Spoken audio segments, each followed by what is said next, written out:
Good evening, viewers. Welcome to another episode of the Speaker's Gallery. Our guest today is Andrew Franklin. Andrew Franklin is a former Marine Major, U.S. Marines Major.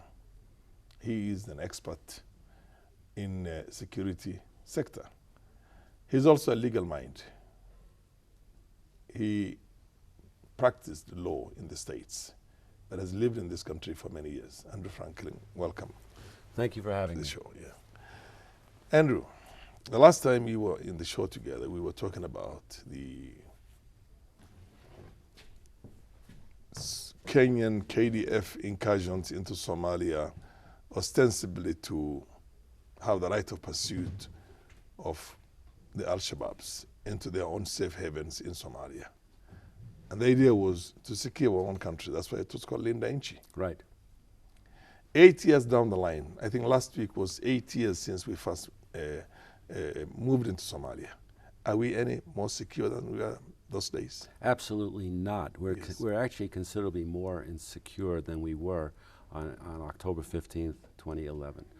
In fact, if you look at just 2 weeks ago, we seem to have already forgotten that 11 GSU officers were killed when their vehicle was subject to an IED attack. Yeah. Now this is in an area where there are police officers and also sometimes KDF are being ambushed and are killed, which was not the case in October of 2011. Yeah. Within a few weeks of the launch of a punitive expedition into Somalia, the sleeper cells already operating inside Kenya had started setting off bombs on buses in and around Nairobi on the Mombasa Road. This was something that started to spread. In fact, the Commissioner of Police at the time, Matthew Atari, who was a very fine officer, as soon as he came out of the meeting of the NSC, National Security Council, I think it was October 14th, he was there about 7 hours, and that's when he learned of the invasion that's coming. He knew he had a huge domestic problem here in Kenya. And since then, although we don't have so many bombs going off, obviously, but we've had, besides Westgate, Garissa University, we've had a series of bus attacks, massacres on buses, quarry workers being killed. We don't see that as much now. But let's not forget, we also saw 2 Cuban doctors Kidnapped. who were kidnapped in April of this year. Taken hostages. They're hostage, and they're apparently providing medical services, not merely to Al-Shabaab wounded, but to the population which is administered by Al-Shabaab. Because Al-Shabaab does control roughly 1 million people across the border in Somalia. Al-Shabaab's activities inside the borders of Kenya, though, in what back then I called the 4 frontline states, but now includes Tana River, the 5 frontline counties of Kenya, is to disrupt the progress of any devolution, to disrupt the delivery of services by county governments, to disrupt education by the national government. Also, Al-Shabaab, particularly in the last 5 or 6 years, has put an end to any sort of what the locals in these counties refer to as foreign direct investment. But really they're talking about investment from elsewhere in Kenya. And that includes places like Mpeketoni, which was, after all, the scene of a very large massacre of roughly 70 Kenyans in June of 2014. Was it? It's after 8 years. All these major incidents which has cost us a lot of lives. The one in Pekatoni, Westgate, Garissa University, Dusit as well. Dusit, all of them happened after we went into Somalia. Oh, sure. Yes. In fact, before that, there were no major terrorist attacks. That's a very important point.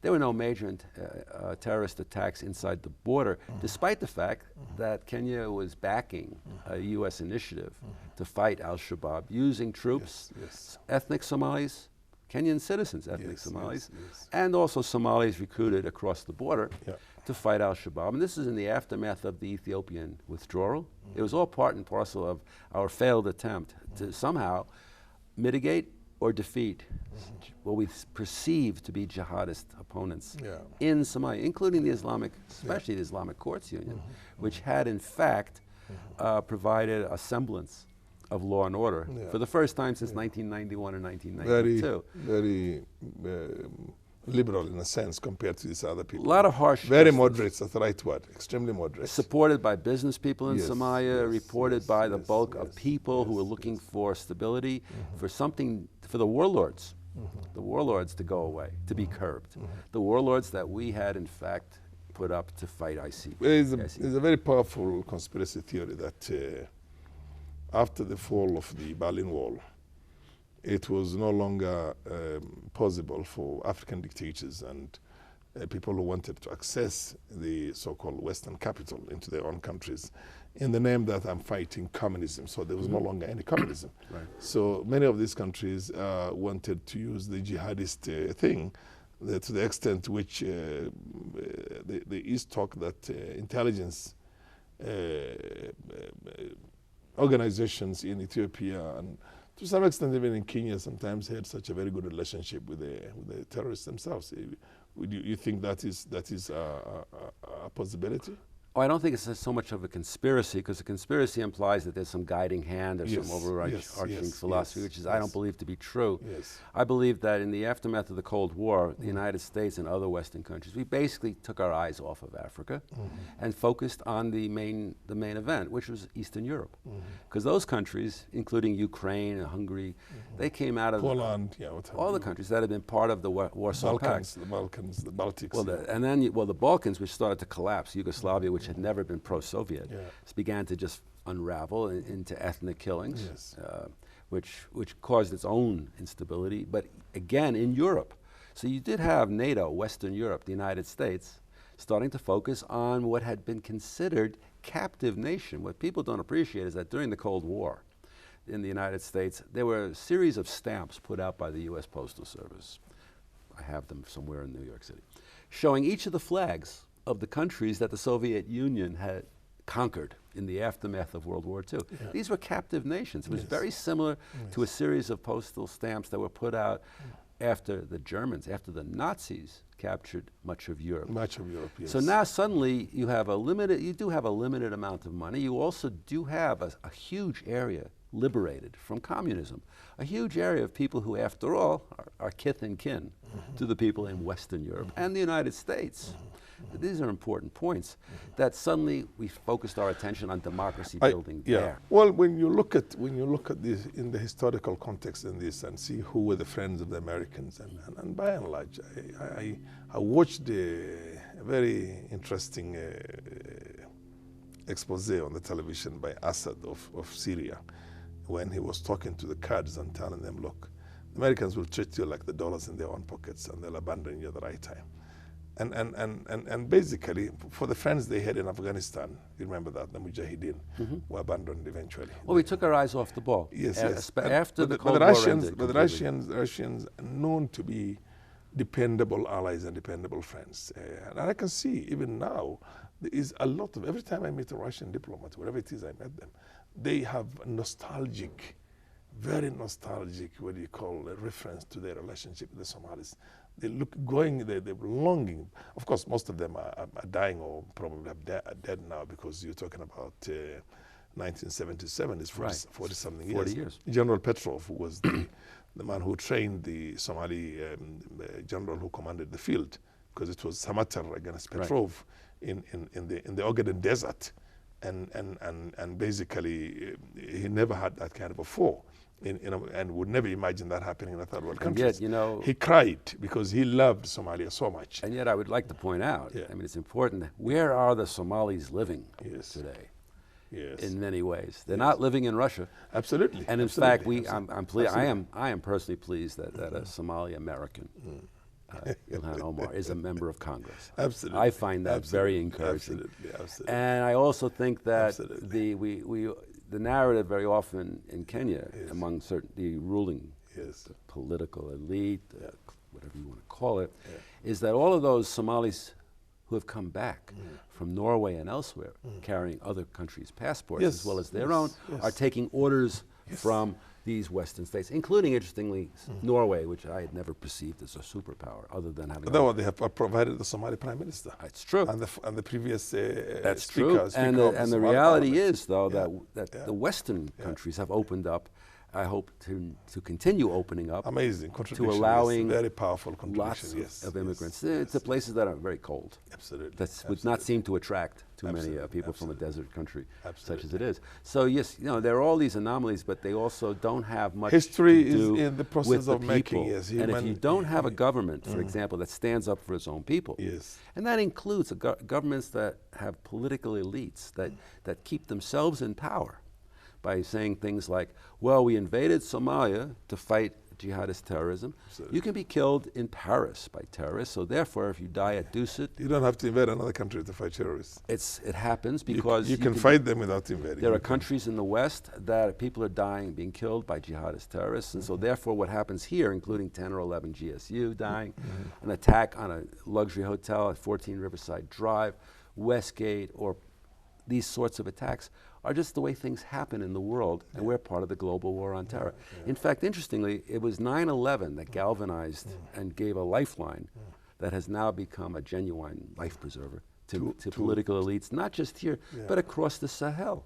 Yeah. Because when you look at what's happened now in Burkina Faso and elsewhere, where they never had any sort of problems between the Muslim population and in the the north, non-Muslim, and the non-Muslim, the Christians, and and the traditionalists, traditionalists, yes. and you see in the last 5 years, Burkina Most Faso, of the southern guys are actually not Christians; they're traditionalists. you're Yes, right, yes, animist, traditional, Well, animist is a little bit of a derogatory word, but it's traditional is the right Oh, I word. thought yeah. it was okay. It's what- So, when they say a white man's way of looking at other Okay, people, that's that's me. I'm a okay. nice Jewish white- Pagans, animists. Okay, Oh, proceed. I yeah. could be a pagan being a Jewish guy. No, you see, it's very important to realize that much of what's been going on, particularly in Somalia, as we were discussing, is also a lot of it is influenced by outside Absolutely. powers that don't have any genuine commitment necessarily to what happens Long on the term, ground. eventually, yes. And I yes. still contend, I do contend, that the federal government of Somalia in Mogadishu is the best hope for Somalia in the long run. and Yes. in the medium to long run. Yes, And I yes. also think that, and I found this talking to people like Stij Hansen, who Yes, wrote yes. some of the seminal Yes. books on Al-Shabaab, Yes, yes. is what we don't ever hear about Yes. is let's have a big international conference themed countering and defeating Al-Shabaab insurgency. Yes. Because insurgency implies that you're fighting a broad-based conflict. It's not just terrorism. See, nobody is... It's more or less becoming organized It's transboundary low-intensity war. organized crime, but transboundary organized crime, yeah, which Okay. tends to use because there's very little religion in the war. Well, by I'm not Al-Shabaab. saying this is about Yeah, religion. yeah, I'm it's saying not. that we had there was an insurgency in Kenya Yeah. from 1952 onwards that the colonial government absolutely, suppressed absolutely, and ultimately absolutely, defeated, absolutely. and there was not a Using major. basically yeah. Yes, you didn't have a whole national uprising No, of people, no, and and then the negotiations took Yeah, place at Lancashire House. yeah. Much. In fact, the insurgency was very different than what we saw in Rhodesia Yeah. from 1965 all the way into the 70s, which was much more national in scope, Yeah. and eventually ended up bringing most of the country into a situation of not being governable, so that it forced the government in Salisbury to negotiate with internal parties and then with Robert Mugabe and Joshua Nkomo. But these are insurgencies, not just merely terrorism. Yeah. But what we've seen, we didn't even see any war on terrorism after 7 August 1998, when the U.S. Embassy Was bombed. and the embassy in Dar es Salaam Yeah. was bombed Yeah. without as much success Yeah. as the embassy in Nairobi. Yes, yes, yes. There was also an attempt at the time to blow up the U.S. ambassador's house in Kampala, which Yes, the yes. Kampala security forces actually nipped in the What bud. it, yeah. At the same day, because there was a reason. All three countries were supposed to be hit, but that was, after all, Osama bin Laden. Yeah. That was Al Qaeda, and we had also forgotten about the first attack on the World Trade Center in 1993, Yes. when a van load of explosives was Yes. parked Yes. in the underground parking and Yes. blew up. Yes. We just didn't pay much attention to that. Yeah. We paid very little attention to we being the United States, but To also in Twin this Towers, case. Yeah. Well, our embassy here, Yeah. 240 some odd dead, Yeah. thousands wounded, Yeah. but the other people who failed to pay attention was the government in Nairobi. Yeah. The Kenyan government Yeah. also just moved on from a horrendous event. And Bit of a dichotomy at that time because we were also, it was after the the collapse of the Berlin Wall, Right. and the New World Order was basically coming into a human rights, democracy, and the rest of all those things were. And we had a more or less a dictator. Yes, you could call him a dictator. But we also had Daniel Arap Moi. multi-party elections introduced. Yes. Which So failed to this supplant was the all. dictator. This was all basically arm twisting, arm wrestling, trying to get people to have a new narrative in life again in the global discourse. So for Daniel Arap Moi, I remember he went to the scene. He went to the American embassy and the cooperative building next to it to go and see, and they say that we have this jihadists. So in a sense, it gives a bit of a lifeline to dictators who had been pretty much cornered before that. With, I don't know if you remember the Ambassador Hempstone. Well, Smith Hempstone was here. He was pushing big time for democracy, for human rights. Absolutely. He was very instrumental in getting people like Gibson Kamau Korea out of this country and protecting Kitobo and Minyara and others for keeping them out of Nyayo House basements and cellars and torture camps and Nyati House. Well, they ended up in there. But they ended up there as well, also at Nyati House. But I think what's important about the attack on 7th August 1998, when people ask, well, how did that happen? What it also revealed was the administrative disarray already in Kenya. We didn't have a disaster response outfit. Not really a disaster response. So actually, people like Dr. Shem Musyoka, who was at Nairobi Hospital, is the one who organized a lot of the emergency rooms. There was a lot of people stepping forward to handle all the casualties, people I knew and know. But what was not recognized then was how a cell, an Al-Qaeda cell, had moved in here in 1993, 1994, which was also the year that Osama bin Laden was forced to leave Sudan. But also they moved here, they set up at the coast, married, set up companies. Businesses, of course, through our company formation, our Registrar of Companies office, established bank accounts long before mobile money. And Kenya was already, after the lifting of exchange controls, which did give a real boost to this economy between 1992 and 1994.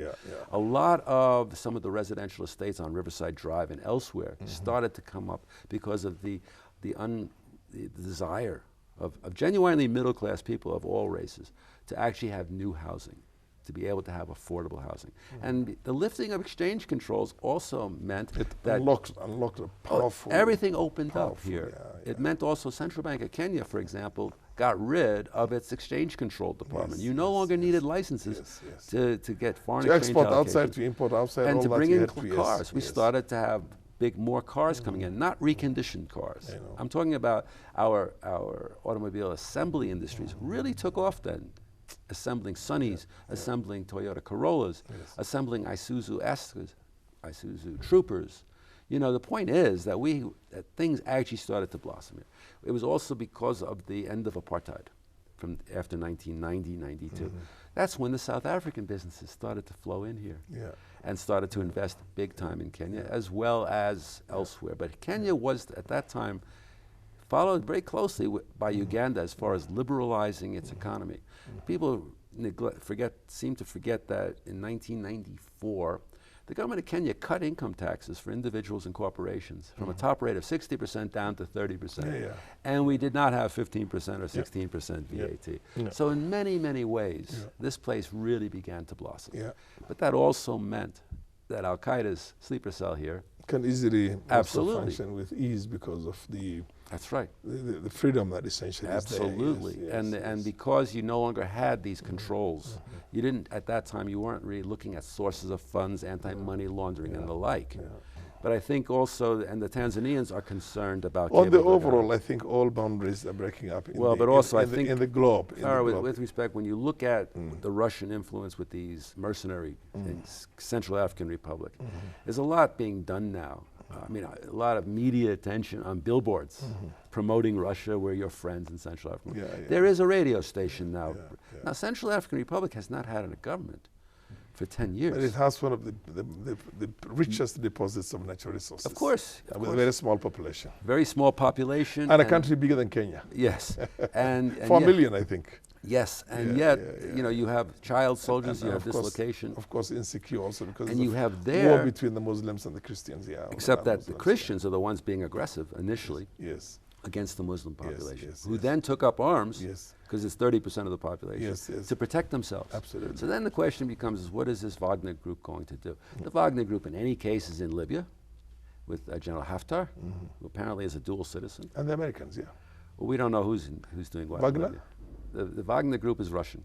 is Russia? Oh, okay. And this is the chef. This is, you know, you're right, the world is getting close and weird. Yeah. Because apparently the instigator of the mercenary group, Wagner, likes German composer, has an affinity for Wagnerian music, and is also a chef, known as the chef, Putin's chef, because he owns hotels, Yes, catering yes, operations. yes. So, you know, I guess that's how you also promote your logistics in place when you're dealing with the oil industry. Interestingly, when you look at someplace like Cabo Delgado, where 160 Russians are apparently now moving in Yes. to provide counterinsurgency training to the Mozambique, and Yes, yes. most, you know, there's Elite also forces, yeah. well, I'm not sure how elite, but Eric Prince is also Eric there. Prince is very much involved. And In the people- Somalia, too, in a number of countries. well, also in Eric the Prince region. here has Frontier Service Group, although he's no longer a direct owner, but it's out of Hong Kong. And Frontier Service Group operates from Wilson Airport. It also operates at the coast and has its offices at Riverside Drive. And so you see there's a lot of interest The Emirates he also has that very close affinity with in the Emirates yes. because they have met in places like Seychelles. It's all But somehow we're not involved. a hodgepodge of all those things because, like you put it, in Ukraine and in Crimea, some of the best fighters out there are for the Chechens. You remember the Chechens? the Chechens who were- the yes. Ingush and the rest of them. That's and right. They were bombed almost to Stone Age by the Russians. Since remember they that? returned, they were bombed back Yes. into the Stone Age Stone by the Age, Russians. yes, Their yes, cities yes, were yes. demolished. The cities have all been rebuilt, although the Chechen Massively dictator rebuilt, yeah. has been given a free hand Yeah. to run his own Islamic State, Absolutely, absolutely. which is basically himself. Yes. So you see, there's a certain. It's a long history. But that also tells you that if you are able to hit the right buttons and you're in the national elites in some of these countries, Yes. you can get other countries to just close their eyes to what you do to your own people, what you're doing to your own economy, and also to soft pedal very much wars on corruption. You know, the thing what we found when Ambassador Godek was here, if I can just mention this, is he was here for 6 years. He had survived the Al-Qaeda attack on the U.S. Embassy on the 7th of August in 1998. He was inside the embassy when it was attacked. Oh, serious? Oh, definitely. And then when he left Kenya after that, he moved into counterterrorism for the State Department. He was involved in Iraq and elsewhere, setting up the Green Zone. When he returned here after Ambassador Gratian was forced out in June of 2012, and Ambassador Gratian had been Obama's man in Juba, and the first senior military officer who, as soon as he retired, he began supporting Obama for president. With a long history in this part of the region. I think And he grew had a up- very grew up long partly, history yeah. because very fluent in Swahili. as a major, he had worked with then Major Karangi on the F-5 program, where American pilots came to train the Kenyan Air Force on the use of the new F-5s. That was 1982, 83. Major Karangi then was, after all, head of the Kenyan He was in the Air Force those American- days. He was, yeah, He was a basic navigator in the Air Force, and he was head of the U.S.-Kenyan military exchange program. liaison, basically. Yes, and Gratian came here. Ambassador Gratian was a major also. He and his wife. He was the only, I think, to the best of my knowledge, he was the only one of the entire group of pilots who was married. He had grown up here. He'd gone to Rift Valley Academy. He spoke Yeah. Swahili Yes, fluently. very He's still fluent. here. He still organizes prayer breakfasts. Oh, is he here still? Oh, definitely. He put out a book about a year and a half ago. Amazing. Point is, he was also instrumental with then General Karangi in shipping Soviet-era tanks from Mombasa into Juba. Hold on to your thoughts. We'll take a short commercial break. Thank you. Viewers, we'll take a short commercial break and shall be right back.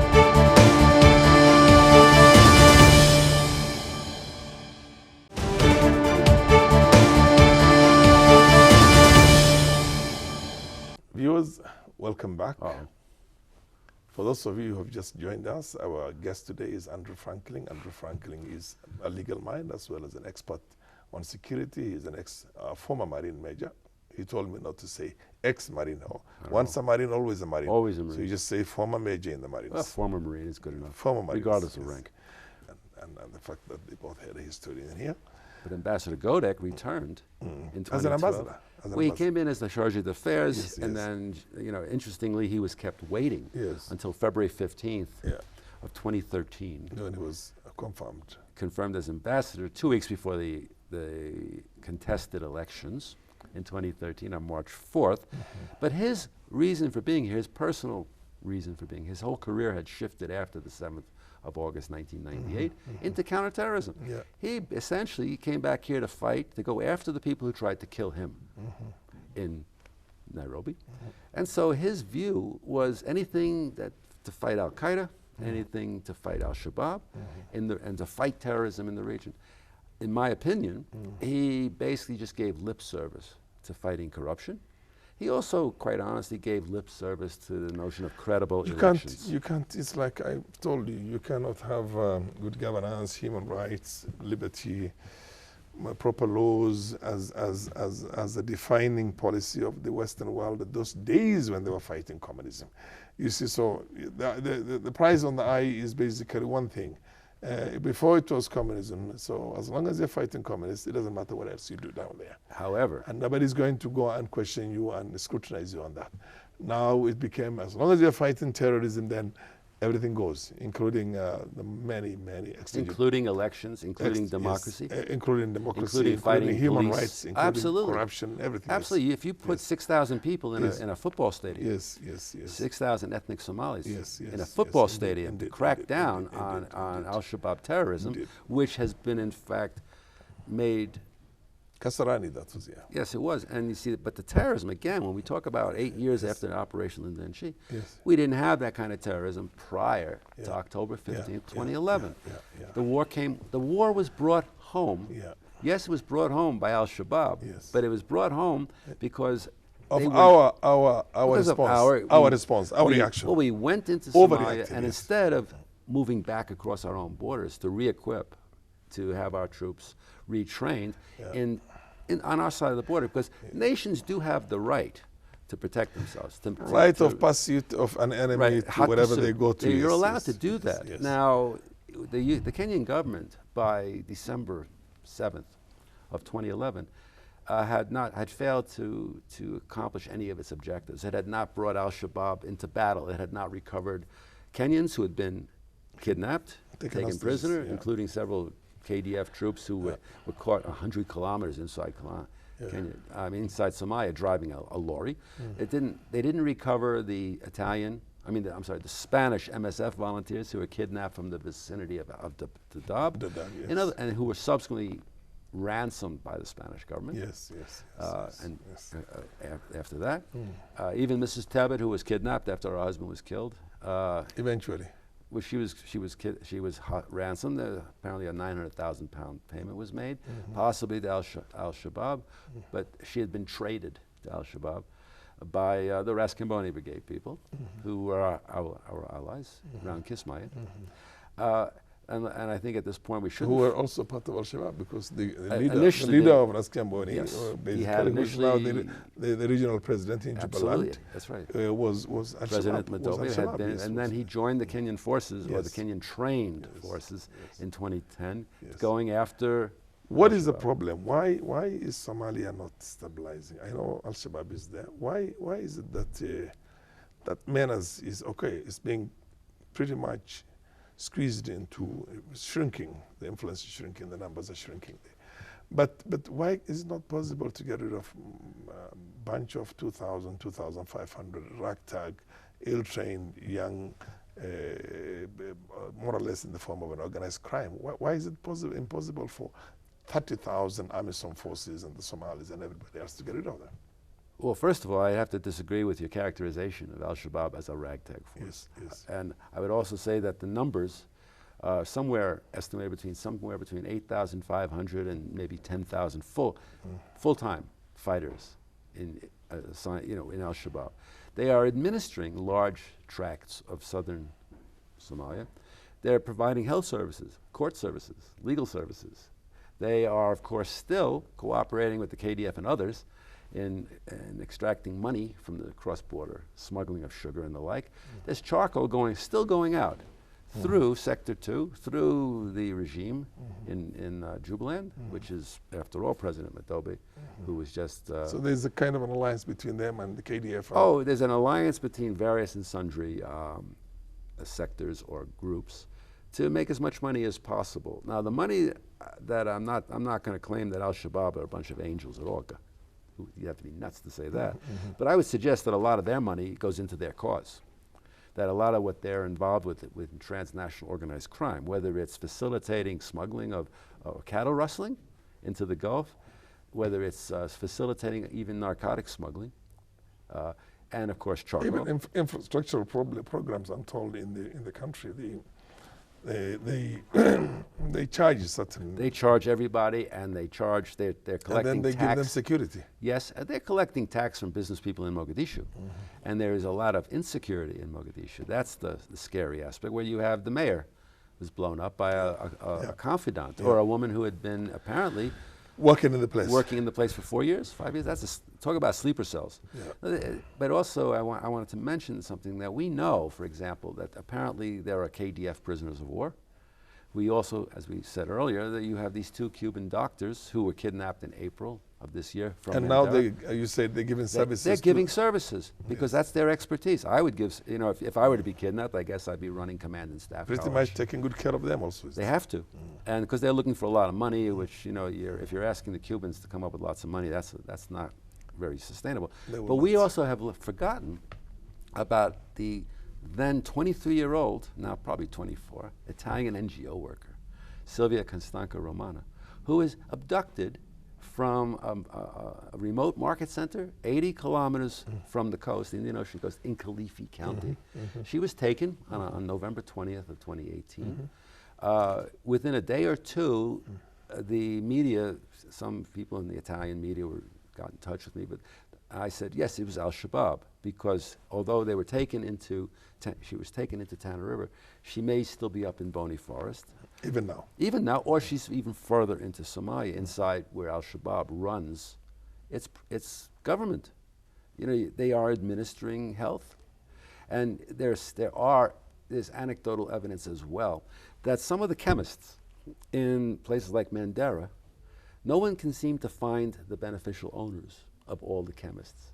That it's possible that chemists operating in places like Mandara, and possibly Wajir as well, not Garissa, interestingly, they're importing vast amounts of pharmaceuticals that then are sent across the border. It's very difficult to figure out, if you look at the old UN list of 200 essential drugs, how many of those essential drugs are being imported by private chemists in these counties along the border with Somalia, possibly well exceeding the requirement for the local population. After all, health is a devolved function. But if you can't find out, you can't get inventories, and there seems to be less interest in getting an inventory of drugs, legal drugs, in these counties, many of which are going across the border, so Al-Shabaab, not just the 2 Cuban doctors, but their own medical personnel, can in fact provide antibiotics, antimalarials, not just to their own fighters, but to the population they're administering, to the kids. There are children being born every day. If you want to get the population, if not on side, big supporters, but less interested in giving advice or giving information to the Somali National Army or to AMISOM or to anyone, you take care of people. You try to explain to them how they are, that you're not really the enemy. And I think Al-Shabaab has learned this. And it's not that, again, they're not angels. If you were to stand up in a town and protest, we don't want Al-Shabaab here, they'll kill you too or kill your family. But they are in a long war. But the thing that pretty much is a powerful contradiction is that the very poor and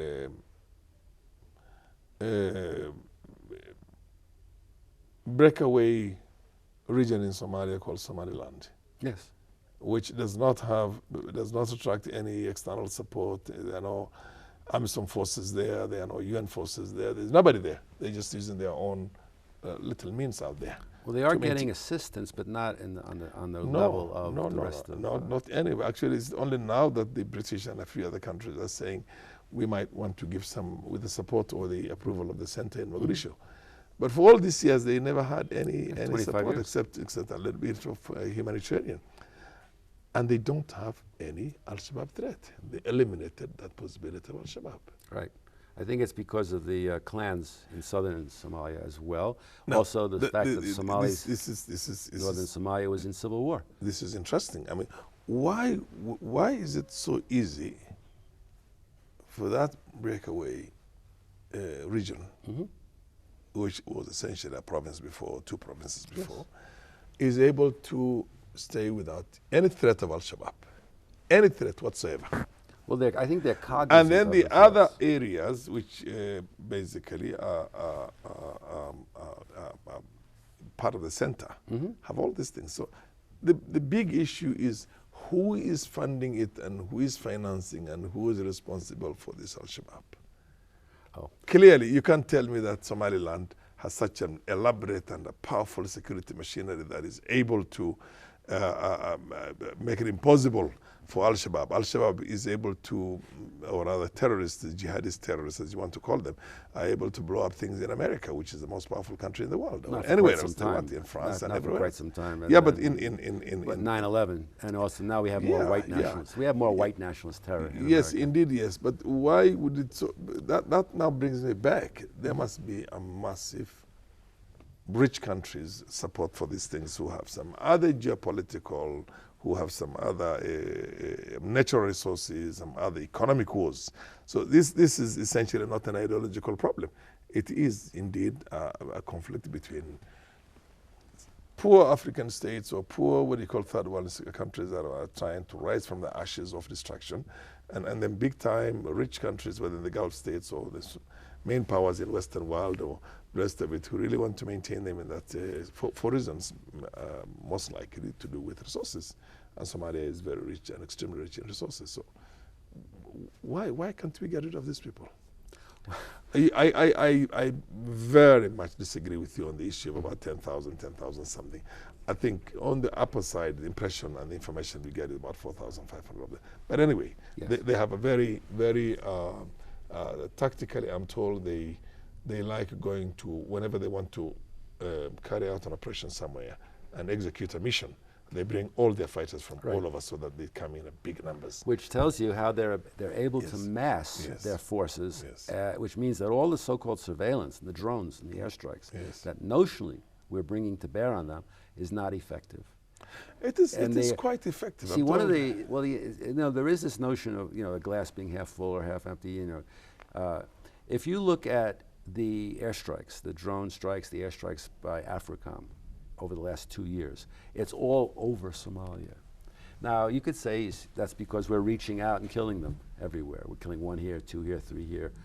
It also tells you that they're operating all over Somalia. Now, it's not just my They're there. opinion. There's a There's very also- powerful financial incentives also True. because they're collecting taxes more than the center is collecting them. That's absolutely true, and but it's not just my opinions. It's the Foundation for Organized crime, in a sense, transboundary organized crime with the religious. Well, yes, kind there of is texture. organized crime in the sense that they cooperate with organized crime, Yeah, but so would the governments. In Sicily, the mafia operated a bigger economy than the government. Well, I would just say if you're dealing with Way back. if you want to look at an insurgency, if you look at South Vietnam, if you look at Indochina, there were 3 crime groups under the French, Yes. and they were cooperating in the war. They had their own militias. They controlled their own areas Yes, around yes, in yes. central Vietnam, and they were fighting the Viet Minh or the communists. Yes. And then when there was a partition into North and South Vietnam, these groups, some were known as the Binh Duen River Pirates, the Wahao, which was the Cao Dai sect, which was interesting because they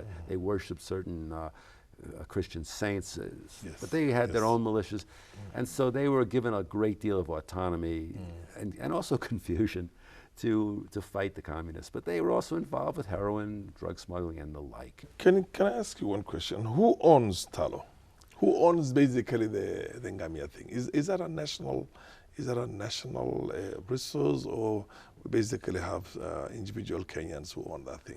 I have to be honest, I don't know if individual Kenyans have invested in Toloa Tolo. No, I'm talking about the actual production, the actual Oh, sales, yeah, the actual marketing. the properties. Yes. There's a significant problem as trying to figure out who owns what in these in the pastoralist areas of Kenya. Yes. In other words, if you have areas that were known as communal, and then you have a new constitution, and then you're talking about a national land commission, and then you're trying to demarcate land, I would suggest that the legal titles are very fluid.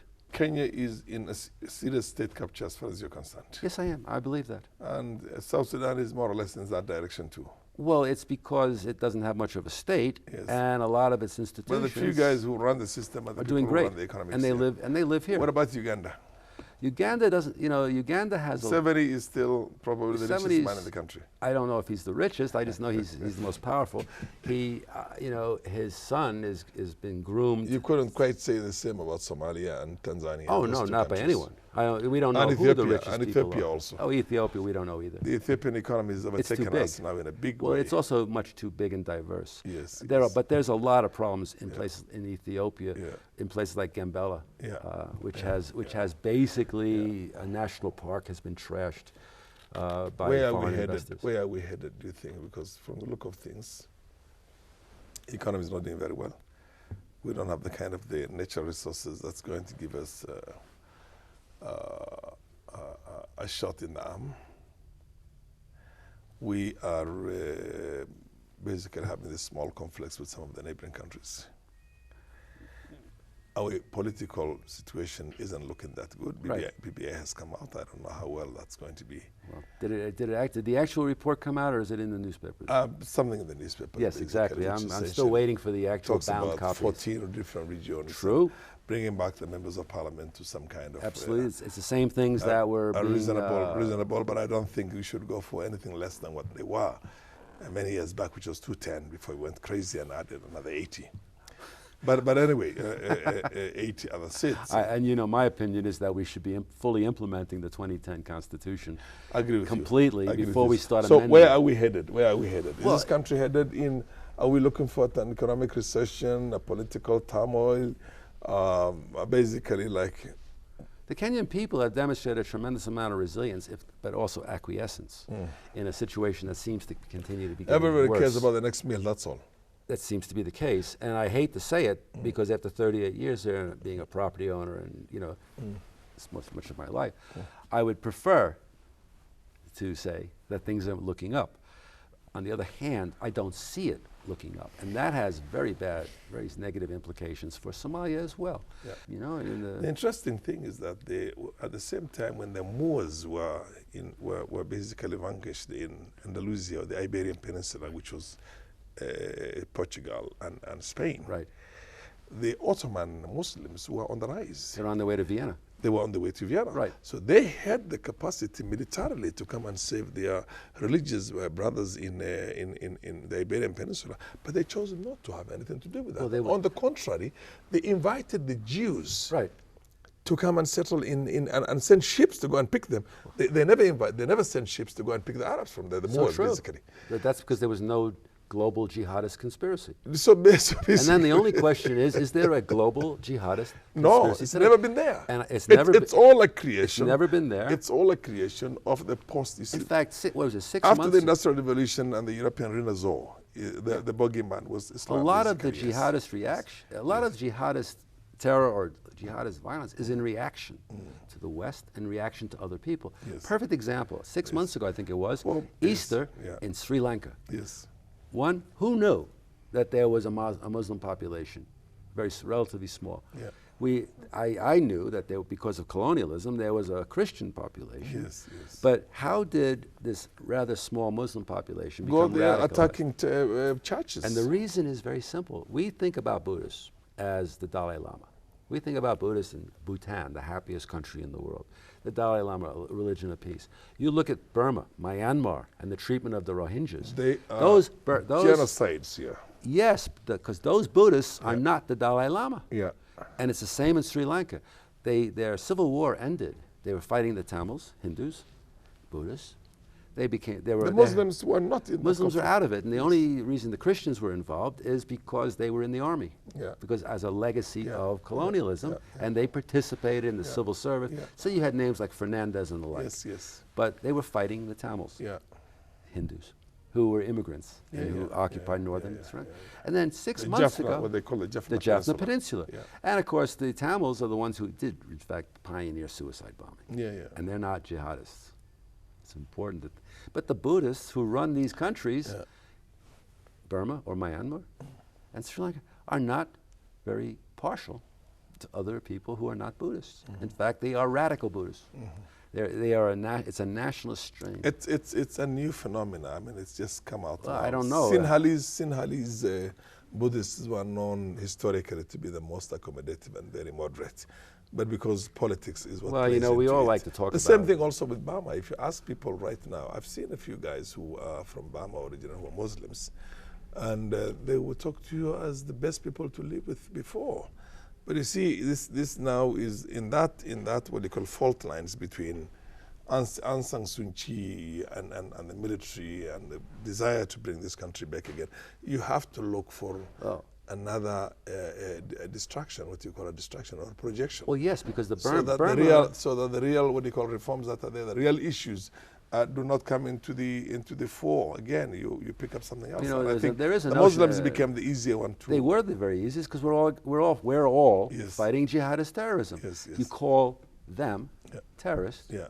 And Call you us somebody, give a dog a bad name and kill it. And this basically well, what it it's all seems about. to have made a lot of us quiet. The Also, Israelis are calling the Palestinians terrorists, and they're the ones who are bombing them back into Stone Age, you know what I mean, and confine them into a small area of whatnot. well, yes. Well, of course they have, and then we've also forgotten Jewish terrorists who blew up the the King David Hotel. So basically, and we've forgotten the Stern Gang. And the bad names right now. The more powerful you are, the easier for you to create a label for the others. Also, you know, the world is very confusing. If you're Sadly, our own third world African populations right now are also beginning to.